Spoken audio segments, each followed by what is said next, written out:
que es un espacio que ofrece la Escuela de Comunicación y Dirección de Empresas del Entretenimiento para propiciar la profundización en el área de la comunicación. Hoy nos acompaña el doctor Jorge Vargas Morgado. El doctor Jorge es licenciado en Derecho por la Facultad de la Universidad de La Salle, doctor en Derecho por la Universidad Complutense de Madrid y la Universidad Anáhuac. Realizó un curso sobre Gobierno y Administración en la Universidad de Victoria en Manchester, Reino Unido, profesor desde 1981 en distintas universidades de México y Sudamérica, conferencista en México y en el extranjero, autor de diversos capítulos y libros, litigante y actualmente investigador de la Universidad Nacional. Y hoy tenemos el gusto de que nos comparta sus conocimientos sobre libertad de expresión y medios de comunicación. Muchas gracias, doctor. No, con mucho gusto. Con mucho gusto. ¿Ya se oye este? Perfecto. Muchas gracias por su invitación, por su tiempo. Me da mucho gusto participar con otras escuelas y compartir algunos temas para debatir, dialogar, en fin. La libre expresión, es uno de los llamados derechos liberales originales. ¿Cuáles son los derechos liberales originales? Los que recogían libertades desde la primera expresión, que es la Declaración de Derechos del Hombre de la Revolución Francesa. ¿Sí? Ahí se establecen una lista de libertades llamadas liberales. Bueno, la Ilustración fue liberal, ¿no?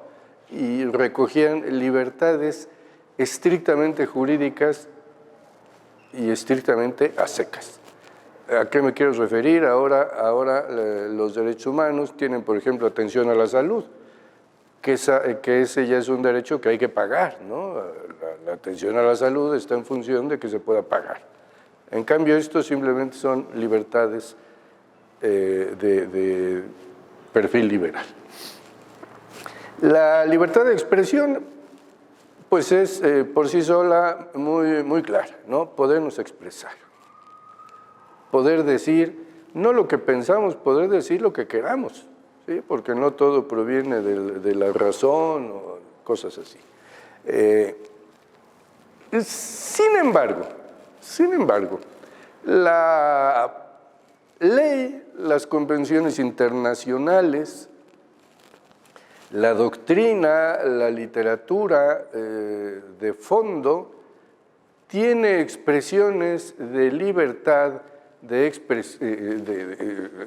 esta libertad predilectas. ¿Cuáles son? El arte, la investigación académica, la política y, vamos a decir genéricamente, periodismo o todo lo que implique, ¿no? Aunque no sea periódico, sea medios de comunicación y demás. La verdad es de que, en general, la libre expresión en un Starbucks o en las gradas de un estadio a nadie le importa. No hay dispositivos mayores para ello. No obstante, ha habido épocas históricas en que aún ahí hay gravedad, ¿no? Es decir, en la Argentina de la dictadura setentera o en Chile con Pinochet, si había un escucha en una cafetería y los oía decir que Pinochet era un orangután, de ahí lo pescaban y vas a declarar esto en la comisaría, ¿no? Pero la verdad es que eso sucede poco y cada vez menos, ¿no? Entonces eso no nos importa. Nos importa la investigación académica. Y ahí hay libertad de expresión. ¿Por qué? Pues por la libertad de cátedra. Para eso hay mucho explorado, hay instrumentos, en fin, ¿no? Valga aquí comentar que por ello a mí las universidades chinas no me causan ninguna admiración, porque no hay libertad de cátedra, ¿no? En China, lo que se investiga lo aprueba el gobierno, ¿no? De hecho, mi hijo menor acaba de tener una experiencia nada agradable. Lo contrataron en una universidad china para desarrollar un proyecto y le dieron la visa, le dieron la plaza y el gobierno dijo, en este proyecto no hay extranjeros. Ya fue una decisión de ella, ¿no? Entonces, en China no hay libre expresión académica, no hay. La libertad artística, bueno, pues por el arte se transmiten puntos de vista, no solo estéticos, políticos, religiosos. Entonces, confluye con la actividad creativa, ¿no? Entonces, eso está muy cuidado también. Decía, está muy cuidado también el tema político, ¿no? La libertad de expresión en política. En México se ha ligado mucho la libertad de expresión con la información, el derecho a la información. Desde la reforma política de López Portillo se metió en la Constitución el derecho a la información, ¿no? Y se metió en una reforma política, es decir, se ligó el derecho a acceder a la información con propósitos de manejarla políticamente. Durante las negociaciones para esta reforma, inicialmente el derecho a la información estaba en el artículo, creo que el 39, 40 y algo, ¿no? Como no soy de la libre de derecho, no me sé los artículos de memoria, ¿no? Pero estaba el derecho a la información como un derecho de los partidos políticos. Finalmente, por el consejero jurídico, se decidió llevar esto como garantía general, que quedó un poco dormida, ¿no? Es decir, tuvo aplicación sin duda en el campo político, pero si quiere le vamos dando vuelta. Las imágenes son solo para ambientar, ¿no? No van dirigidas a expresiones específicas. Bien, entonces se decidió darle un sentido general y ahora pues se le ha ligado mucho. Yo creo que viciosamente, ¿sí? Porque cuando hay un tema de expresión, los políticos, sobre todo los que gobiernan, hayan manera de brincarse a la información. Y ya el artículo 6 de la Constitución es una novela, ¿no? Es larguísimo, con un montón de recovecos, de sortilegios ininteligibles, ¿sí? Pero en fin, tiene una vecindad muy importante con el derecho a la información, porque bueno, no se puede hacer política sin datos, ¿no? Esa es la idea. Desafortunadamente el derecho de la información también está muy mal acomodado, dirigido hacia la manipulación, ¿no? Porque todos dicen, no, ahí están los programas de la Secretaría, están en el Internet. ¿Y a mí de qué me sirve que esté el programa ahí, no? Yo lo que quiero saber es cuántas veces se reunió López Obrador con Slim y qué le dijo, ¿no? Ver el Plan Nacional de Desarrollo, pues como que, ¿de qué me sirve? Pero en fin, así está. Y bueno, finalmente lo que nos reúne de manera particular es el tema periodístico, el tema informativo, ¿no? El tema exponer los distintos acontecimientos de la vida actual, en fin, ¿no? Esto es de lo más desarrollado en los instrumentos internacionales, en fin, ¿no? El derecho a expresarse periodísticamente, tanto en cuanto a informar libremente como a editorializar libremente, ¿sí? En otros países, por ejemplo, en Europa, hay dispositivos para que a los periodistas no los corran por lo que piensan, ¿sí? Sí los corren, pero son unas indemnizaciones monumentales, es decir, ya solo a ciertos medios, pues les puede caber esto, ¿no? Hace poco leía una columna de Javier Marías, ¿es Javier? Sí, ¿verdad? Javier Marías, criticando al país. Él escribiendo en El País, criticando en El País, al país, ¿no? Es decir, eso es proteger la libre expresión periodística, ¿sí? Claro, los medios tienen todo el derecho de tener un perfil, y de tener un perfil abierto, ¿no? Tenemos Fox News, ¿no? que es un órgano de publicidad del Partido Republicano, ¿sí? Gane quien gane, Fox News es alabar al Partido Republicano, ¿no? En el cambio de presidente de Bush a Barack, el día de la toma de posesión, el canal Fox News lo que hizo fue seguir el trayecto de Bush hasta su rancho en Texas, ¿no? La toma de posesión es decir, las fiestas de Barack, sus discursos, no eran noticia, ¿no? Pero si es abierto, ¿sí? Si es expreso, se vale, ¿no? Entonces, bueno, aquí contratamos periodistas de este perfil, ¿no? Con Hillary Clinton, el New York Times, que no tiene un perfil permanente o parejo, decidió estar del lado de Hillary. No obstante que sus columnistas o sus periodistas podían opinar en contra de ella, la actitud del medio era a favor de Hillary. Eso se vale en tanto sea abierto, en tanto sea explícito, declarado, que el consumidor de la información lo conozca, ¿no? Es decir, eso es ético y es jurídico. Los problemas. ¿Cómo vamos a ver los problemas que afectan a la libre expresión? Primero quisiera decirles, a ver si no soy demasiado jurídico y por lo tanto aburrido, pero le decimos derecho a lo que sea, ¿sí? Derecho a la seguridad social, derecho de tránsito, hay algunas damas que quieren el derecho a abortar, ¿no? A todo le llamamos derecho, pero no todo a lo que le decimos derecho es un derecho en el sentido de tener el vigor de reclamar, el vigor jurídico de reclamar actos concretos. A ver si me explico.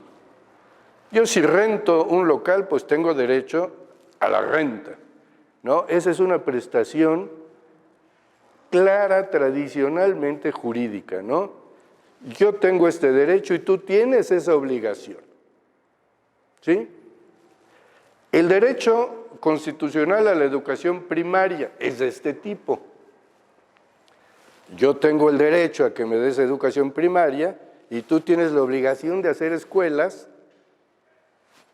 contratar maestros y darme la educación primaria, ¿sí? Pero no todos los derechos son así, particularmente las libertades no son así.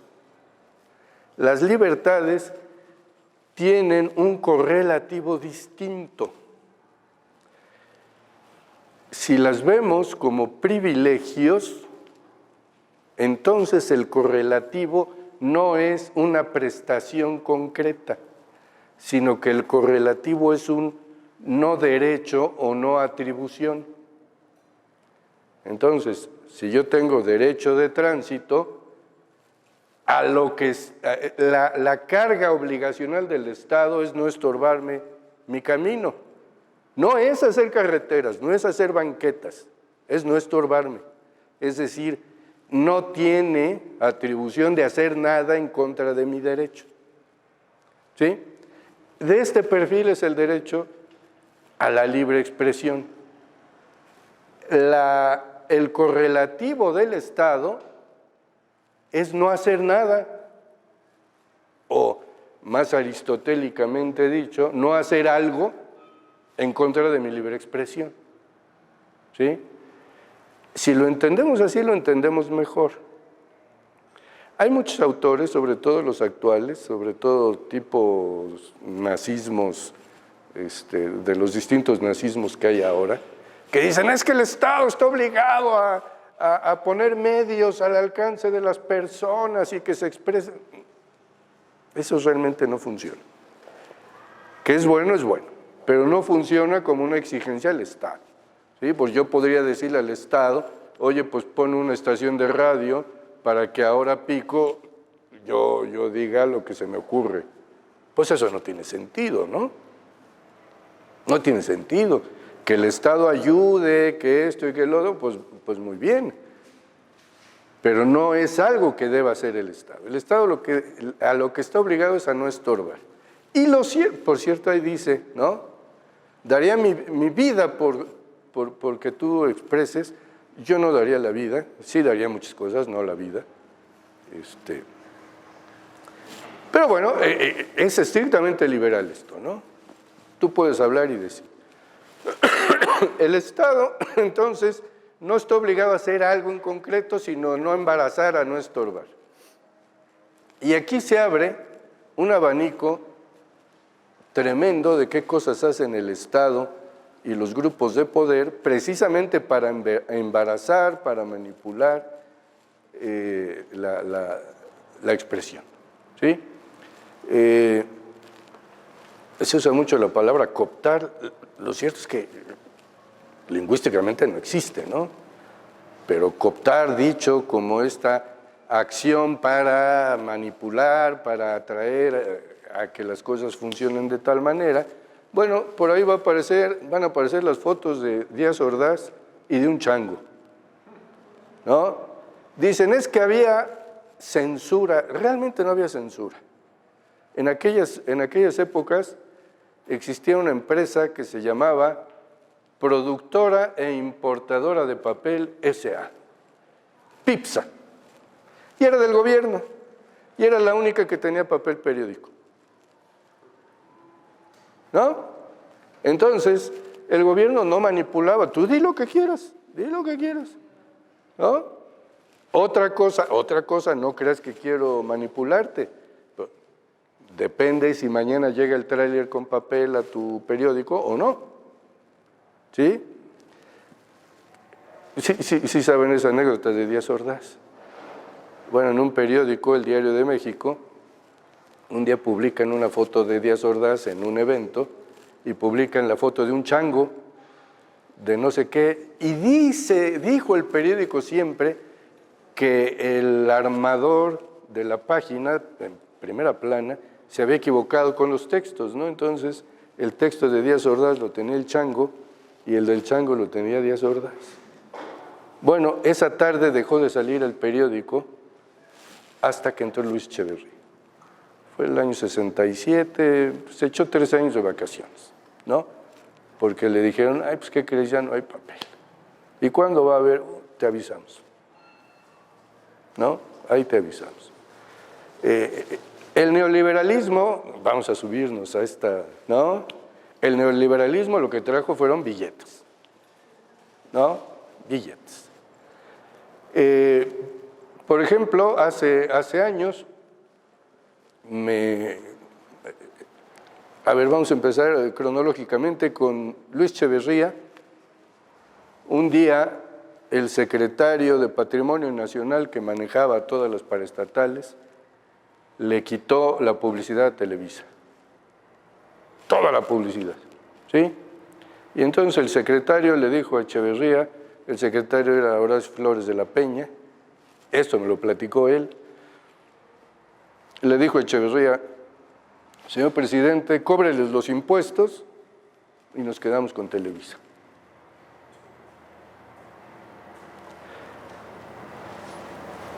Pues Echeverría, que era muy vivo, lo que hizo fue negociar. Y negoció y todo tranquilo. Por Televisa se le ha dado siempre bien la negociación, ¿no? Siempre. Entre otras cosas, el último año de Echeverría, gran parte de ese año, Zabludovsky vivió en España, ¿no? Simplemente Echeverría un día dijo, ya me cayó gordo ese viejo frentón, y Televisa lo sacó, ¿no? Llega López Portillo y vuelve Televisa a poner en pantalla esto. ¿Sí? Entonces ahí vemos cómo se maneja un medio de estos. En otra ocasión, yo estaba en un despacho, llevábamos un periódico, no me acuerdo el nombre, y entonces un día acusan de fraude fiscal al dueño del periódico. ¿Sí? Lo agarran a él y a otra persona, orden de aprehensión, y en lugar de llevarlos a la PGR, los llevan a la Secretaría de Gobernación. Y un subsecretario le dice al dueño de ese periódico, no me acuerdo el nombre de ese señor, le dice al presidente, ya, le hartaste. ¿Qué quieres? ¿La acusación de fraude fiscal o nos vendes el periódico? Entonces dijo, ¿y de a cómo? Le presentaron una carpetita. Este señor, yo lo escuché, dijo, no, la avalúo, estaba muy bien hecho, ¿no? Y entonces dijo, no, sí, estoy de acuerdo, pero falta un activo. Ah, ¿cuál es? El nombre del periódico. No, por favor, eso no vale, es lo que más vale. ¿Cuánto quieres por el nombre del periódico? $2 millones. Y le dijo el subsecretario, va, pero mañana sales a España. Por lo que resta del sexenio, ya luego no nos importa. Y dijo, pues, ok. Firmado todo y adiós fraude fiscal. ¿Fue inventado el fraude fiscal? No, y voy a eso. Un beneficio de los medios es no cobrarles impuestos. Con esta relación perversa de corte soviético, ¿no? O sea, todos saben que si alcanzan la coronilla, ahí hay una forma de destruirlos, ¿no? Aunque no los metan a la cárcel, con que les cobren, se acaba el medio, ¿no? Esto es una manera perversa, ¿no? Pero muy eficaz para mantener al medio bajo control, ¿no? Es muy difícil legislar para prevenir esto, ¿sí? Es muy difícil. ¿Cómo metemos a la ley a los que saben operar al margen de la ley? ¿No? Es decir, podemos prohibir esto, podemos poner sanciones a esto, pero ¿serán efectivas? Realmente no se puede. Yo creo que no se puede, ¿no? Tenemos en la libre expresión periodística algunas fricciones. Una de ellas, tenemos la fricción con la intimidad de las personas. ¿Qué tanto puedo decir de una persona? ¿Sí? Hay textos que son unas auténticas elegías, ¿no? Unos textos que hacen llorar de la emoción, pero que no dicen nada concreto. ¿Qué tanto puedo decir de alguien? ¿Puedo decir que alguien es homosexual?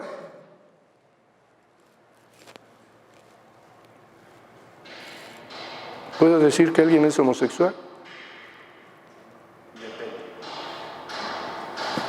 Es decir, si se supone que ya no es malo ser homosexual, pues decirle a alguien homosexual, pues no tendría por qué ser malo, pero hay muchos homosexuales que no quieren que se sepa que son homosexuales. Entonces, ¿hasta qué punto puedo yo, periodista, yo comunicador, hablar de eso? ¿Sí?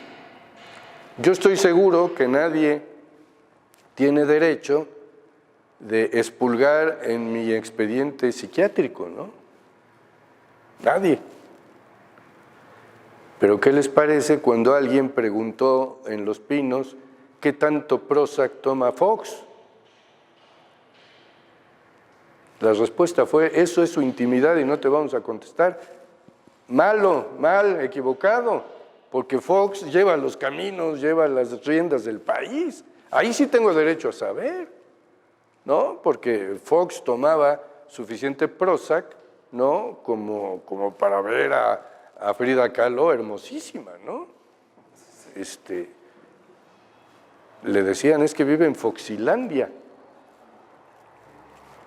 ¿Sí? Entonces, ¿qué tanto puedo decir de alguien? Hay jurisprudencia, pero es ininteligible, ¿no? No, es que cuando afecte sus sentimientos, pues igual si digo la verdad le afecto los sentimientos, ¿no? La verdad de algo público, de algo de lo que puedo hablar. Ahí hay una fricción que tiene que estar bañada de ética, ¿no? Es decir, ¿qué tanto daño le puedo hacer a alguien? Estuvo, no sé si recuerdan, aquel juicio de Sacha Montenegro contra una periodista, ¿sí?, que acabó ganando porque los actores eran sus hijos, donde les dijo, a ver si me acuerdo, bastardos, ¿no? Y entonces el juez dijo, eso sí no se vale, eso sí no se vale. Les pongo otro ejemplo. En Europa, donde el Tribunal de Derechos Humanos, sí es tribunal, sí es muy serio, y sí vale mucho, ¿no? Un periodista deportivo, especializado en fútbol. Había por ahí un directivo de la federación, no me acuerdo, creo que era el propio presidente, o en algún momento fue presidente, de apellido Roca. ¿Sí? Entonces este periodista un día en una columna de opinión dice, ese Pedrusquete, no Roca, Pedrusquete, nos ha robado el fútbol. ¿No? Quería decir que le había quitado la realidad, ¿no?, el encanto. Ese Pedrusquete nos robó el fútbol. Pedrusquete lo demandó por difamación, daño moral y todo lo que se le ocurrió. Y entonces el periodista perdió en primera instancia, perdió en segunda instancia, perdió en el Supremo, y dijeron, no, sí, te manchaste, ¿no? Se va al Tribunal de Derechos Humanos de Estrasburgo, ¿no? Y plantea, yo soy periodista y esta es mi libre apreciación de los hechos y tal. Fíjense qué bonito. El tribunal dijo, decirle a Roca Pedrusquete es un insulto personal y no tienes derecho a insultar. Haber dicho que es un ratero es tu opinión acerca de su función en la federación, porque no dijiste que se hubiera robado las arcas de la federación, sino que le robó el encanto al fútbol. Entonces, eso sí tenías derecho a decirlo.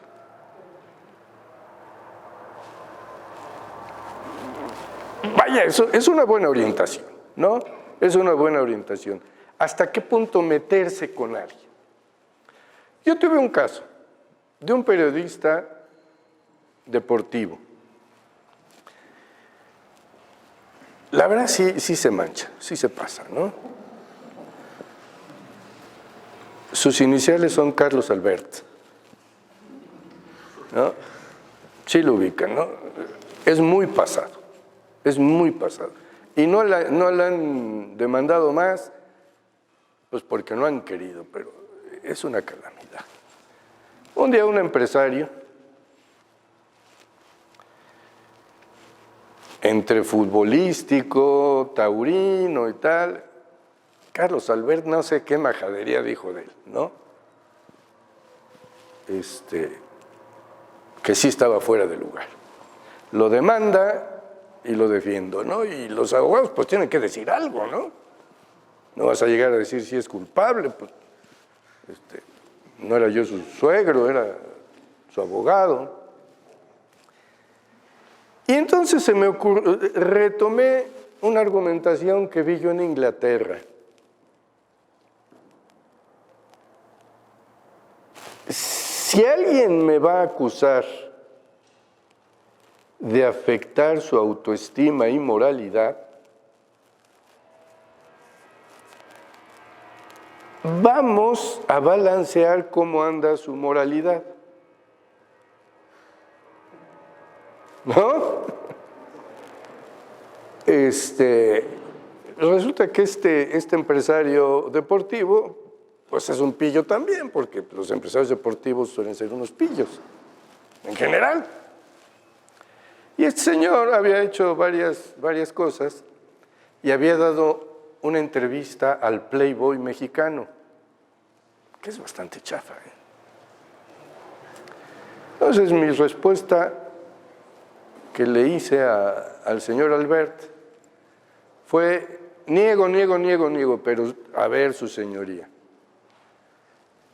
si por alguna circunstancia que desde luego yo no acepto de ninguna manera me vas a condenar, la sanción que me pongas tiene que valorar cuál es el tamaño de su moral. Y aquí hay recortes periodísticos donde dicen que en Veracruz se voló lana, donde esto y que el otro, y además da entrevistas a una revista pornográfica.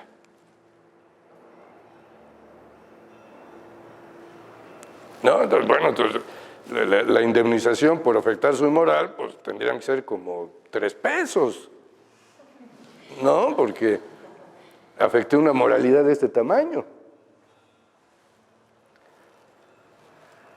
¿Qué creen? El empresario se bajó del juicio, ¿no? Y un día llegó su abogado y me dijo: de cuates, vamos a dejarlo morir a cambio de que ustedes no pidan costas, ¿no? Dijimos, va, que se muera el juicio por caducidad, es decir, si no le promueve uno en medio año, pues ya, se acabó el juicio. ¿Por qué? Pues porque el empresario no quiso que su nombre, es decir, él buscaba algo mediático y le contestamos con algo mediático, ¿no? Y lo tomé de Inglaterra porque allá hubo un juicio donde ganó el actor y el tribunal condenó a un penique. Porque dijo, sí, afectó su moral, pero usted es una basura, así es de que. Un penique. Porque en Europa luego son un poco más estudiados, ¿no? Y más honestos al resolver los tribunales. En fin, son ilustraciones acerca de cuál es el alcance, cuál es la profundidad, el tamaño de este derecho a la libre expresión. Obviamente un periodista o un comunicador cualquiera siente que el derecho a la libre expresión es del tamaño, ¿no?, del mundo, de la Vía Láctea, ¿no? Pero no es así. Tenemos, como digo, la fricción con la intimidad y la fricción con salud, con el insulto, ¿no? Tenemos ahí al Pedrusquete que lo sancionaron por decir algo que ya era un insulto personal, no una opinión acerca de su gestión. Por eso cuando uno ve en el Facebook que dicen es que López Obrador esto y además viste como naco, bueno, pues ahí ya la crítica se desvencijó, ¿no? Porque ya pasamos a lo personal. Y eso, aún con los políticos que no valen nada, no se puede. No se puede, ¿no? Y el daño moral. El daño moral, pues es la afectación, ya digo, a la autoestima. Y uno puede afectar la autoestima aún diciendo la verdad. Y ahí tenemos un problema que yo no tengo una solución que ofrecerles. ¿Sí? Aún diciendo la verdad, podemos afectar la autoestima. Finalmente, por si quieren un pequeño diálogo, debate, finalmente les comento,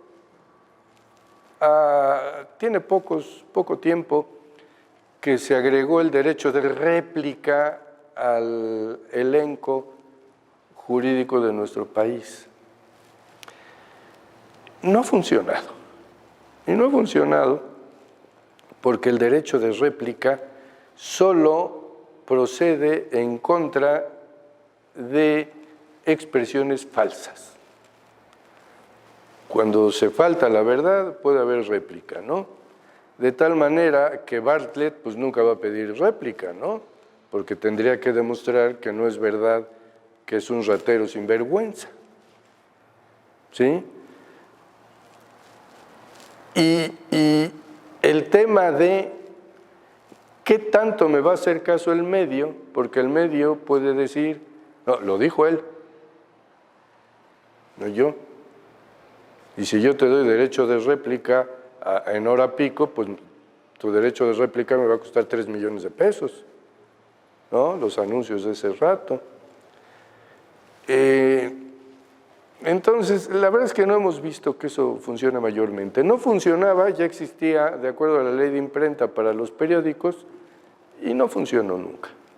Así bien, no funcionó nunca. Lo que hacían los políticos, cuando eran buenos, aunque fueran rateros, eran buenos políticos, ahora son rateros y malos políticos, pero lo que se conseguía mucho antes era que el periodista o el medio, después de haber dicho una verdad horrenda, dijera otras 3 verdades bien lindas en días subsecuentes, ¿no? Entonces, bueno, pues un poco quedaba más o menos repellada la pared, ¿no? Me criticó, pero ya ahorita dijo que mi corbata estaba bonita y ya con eso, ¿no? Adiós. Y además de que algo que ustedes conocen muchísimo mejor, pues finalmente los periodicazos duran un día, ¿no? Y después ya se van desinflando. En una ocasión tuve un juicio bastante grave contra un político del norte del país, y entonces mi cliente un día hizo un berrinchazo negociando con la contraparte y dijo, les voy a dar un periodicazo diciendo que no paga. Y el abogado del político, que es muy buen abogado y además es cuate, le dijo, está bien, ¿de qué lo va a acusar en el periodicazo? Porque déjeme decirle que a mi cliente ya lo acusaron de narco, de asesino, de mujeriego, de misógino. ¿Cómo de qué lo va a acusar? Para que se espante.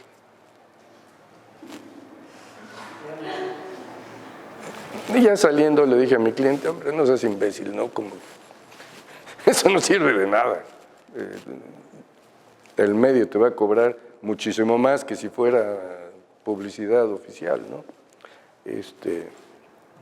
En fin, ¿no? Entonces tenemos un derecho a la expresión, un derecho con este contexto, que no es un derecho de yo poder reclamar algo en concreto, sino es un privilegio en que lo que debo exigir es que no me lo estorben, que tiene la compañía útil, pero excesivamente explotada, del derecho a la información, tiene fricciones con la intimidad, tiene fricciones con la autoestima, que no es lo mismo, de las personas, y finalmente tenemos los grandes poderes, ¿no? El político, el económico y cualquier otro que podamos pensar que mediatiza los medios, ¿sí?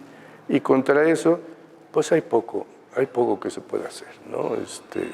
Son realidades sociales, políticas, económicas, gubernamentales, ¿sí? Y bueno, pues esto es una charla un poco, digo, esto da para un curso de 6 meses, pero una charla así como para plantear una cubetada jurídica a la comunicación. No sé si quieran comentar algo, ¿sí? Sí, si me permite, doctor, yo tengo una idea que quisiera exponerle, a ver qué opinión me merece. Que la construcción de la libertad de expresión en nuestro sistema pues viene a ser como un derecho humano que se convierte en derecho fundamental en la Constitución y que además tiene una garantía para su protección. Entonces le corresponde a los ciudadanos, a los gobernados. Sin embargo, en esta 4T, como que el gobierno ha querido hacer suyo este derecho, la libertad de expresión, o sea, confundiendo precisamente esta opinión pública, al grado que es el único presidente del mundo que informa todos los días lo que se le da la gana y que califica qué es cierto y qué no es cierto. Entonces yo siento que este abuso se va a convertir en un monopolio y en consecuencia pues está arrancando el derecho de quien originariamente le corresponde, que somos a los ciudadanos, para arrogarse en el gobierno. Esta es una idea que quisiera exponer. Ese es un tema padrísimo, padrísimo, que no se trata, porque acuérdense de algo. ¿Quién suscribe las convenciones internacionales de derechos humanos?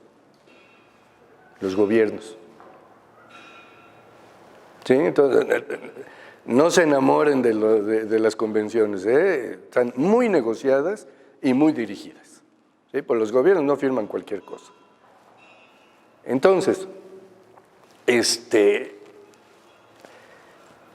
Fox era igual. Y Fox, antes que dijo, no me van a callar, yo tengo libertad de expresión. El tema es que realmente eso está resuelto en la Constitución, porque el artículo 134 dice que los funcionarios no se pueden hacer publicidad a cargo, económicamente a cargo del gobierno. Y lo que están haciendo es hacerse publicidad. ¿Por qué? La opinión de López Obrador y antes de Fox no nos importaba un pepino. Ellos, López Obrador ahora de manera muy intensiva, usa los medios para estar diciendo sus fuchila y ¿qué era el otro? Guácala. Sí, yo estaba pensando en el otro, fuchi guácala. Entonces, nosotros debemos oír al presidente y el presidente debe usar los medios para expresarse como presidente, es decir, transmitir políticas públicas, transmitir lineamientos, transmitir la posición del gobierno, no para dar su opinión que nos importa un pepino. ¿Sí? Es decir, está haciendo cosas para las que no tiene derecho, porque está usando los medios para cosas personales. Solo que de eso no se habla, ¿no? El propio Trump, tuiteando diario, ¿no? Él no sale hablando ahí porque yo sospecharía que los medios gringos tampoco le van a regalar 2 horas todas las mañanas, ¿no? Y no un sentido ético, sino económico. Pero pues es lo mismo, ¿sí? A nosotros, ¿qué nos importa la opinión de López Obrador acerca de una obra de teatro o de una película? No, pues para esas opiniones estoy yo, sí, efectivamente. Bueno, más o menos me estaba quedando claro. Hace unos días hubo una noticia de un presidente municipal, no recuerdo, que estaba hablando de prestaciones del Seguro Social y decía, es que hay hombres que tienen 2 o 3 pirujas, y sí, entonces todas quieren que las hacen. No sé si escucharon, ¿no? No dijo Mireles. Ajá. Pero bueno, ahorita que decía doctor acerca de, era personal, porque bueno, nunca habló de alguien en persona, en general dijo, algunos hombres quieren que demos de alta sus pirujas. Entonces, pues obviamente tuvo que dar una disculpa pública. Eso en el contexto que está usted diciendo, ¿qué sería? Bueno, diría que las esposas de esos señores están de acuerdo con lo que dijo Mireles, ¿no?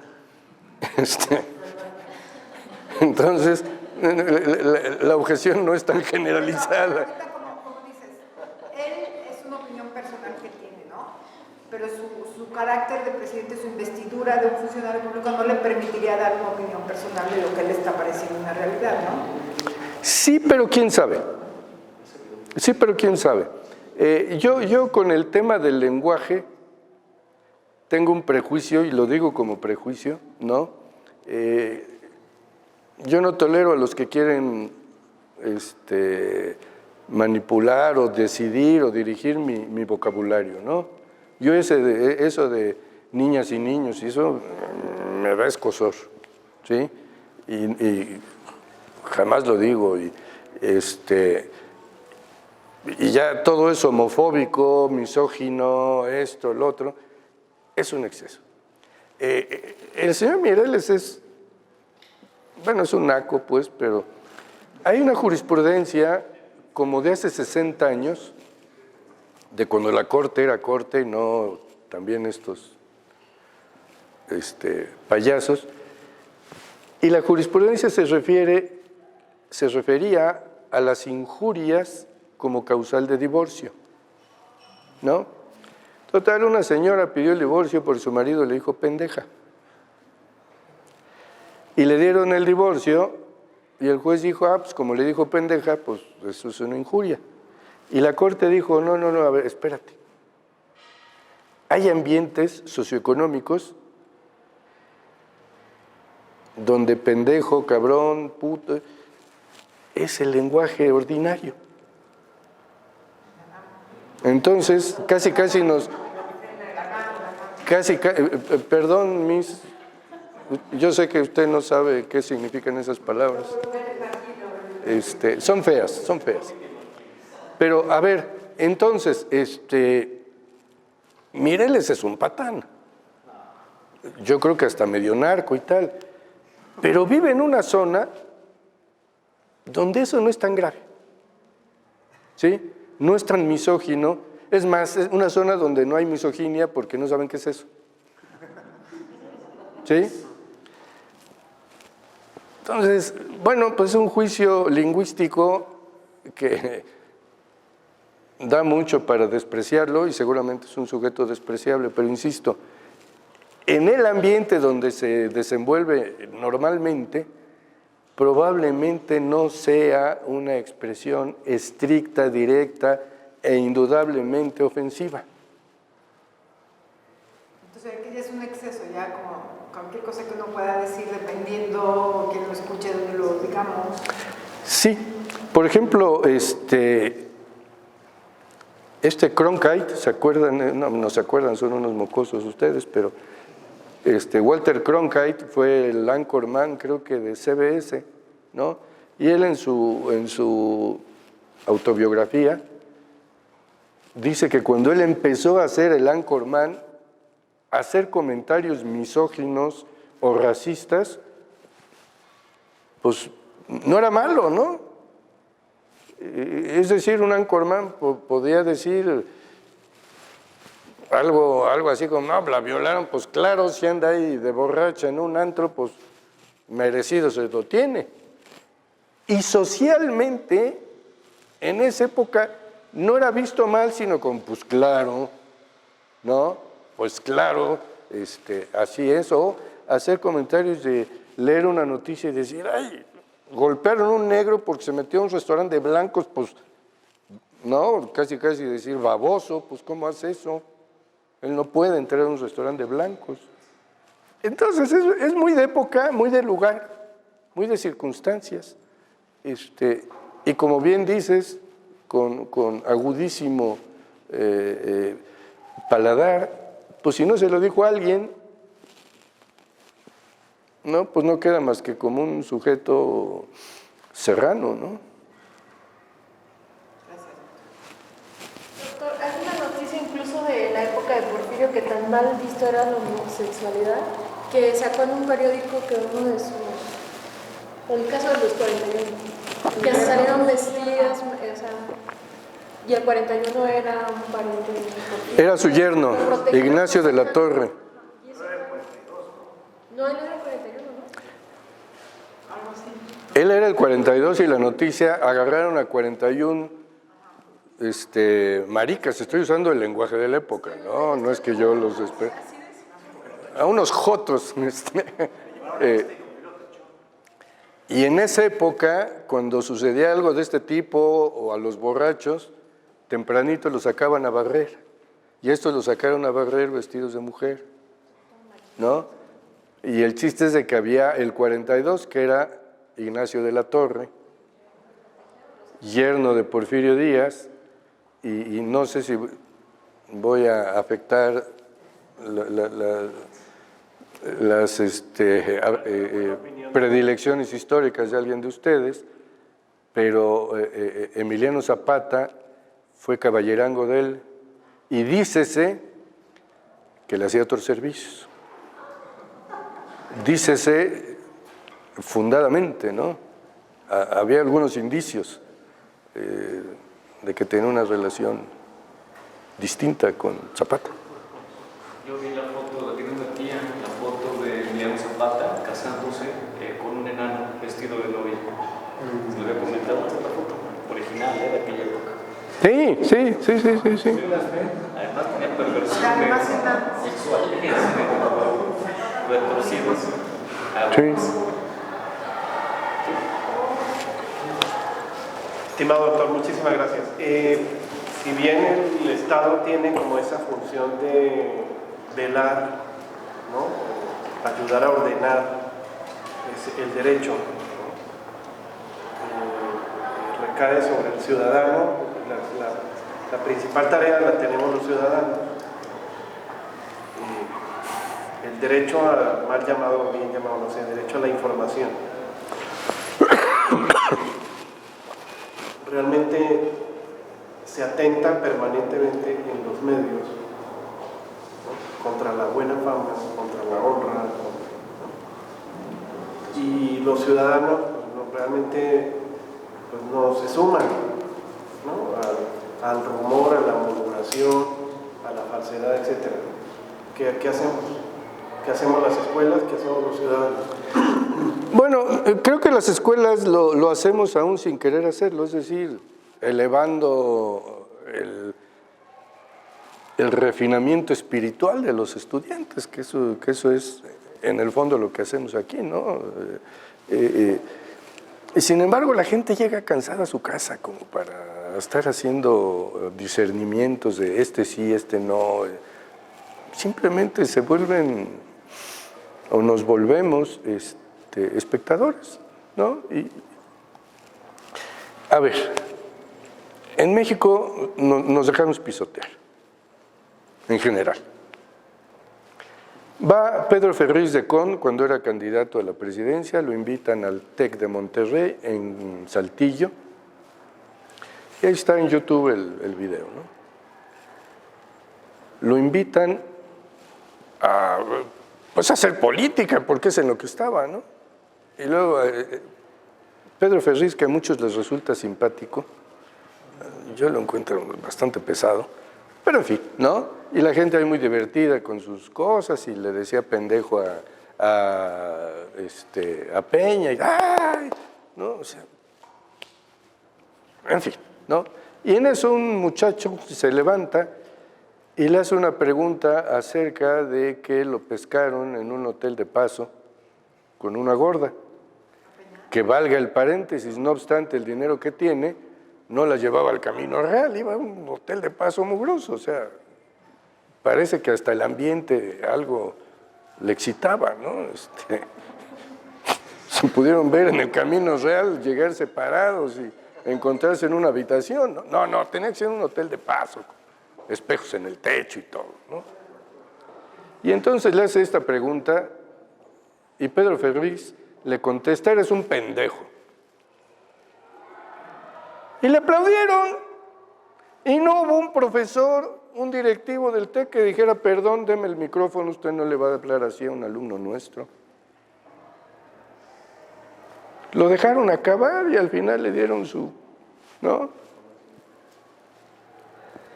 O sea, como que la opinión pública en México tiene muy poca opinión, en general, ¿no? Protesta muy poco, se defiende muy poco, en fin, ¿no? Creo que eso mucho tenemos que hacer, digo, empezando por nuestras responsabilidades directas, que son los alumnos, ¿no? Hacerlos gente con autoestima personal, ¿no? con capacidades de reflexión y demás, porque, es decir, esto no es con Alep que les enseñan a apretar tuercas, que es muy respetable, pero es apretar tuercas. Aquí se supone que se les habilitan, se les desarrollan las habilidades de pensar, de reflexionar, de decidir. Pues habrá que seguir sembrando esto, ¿no?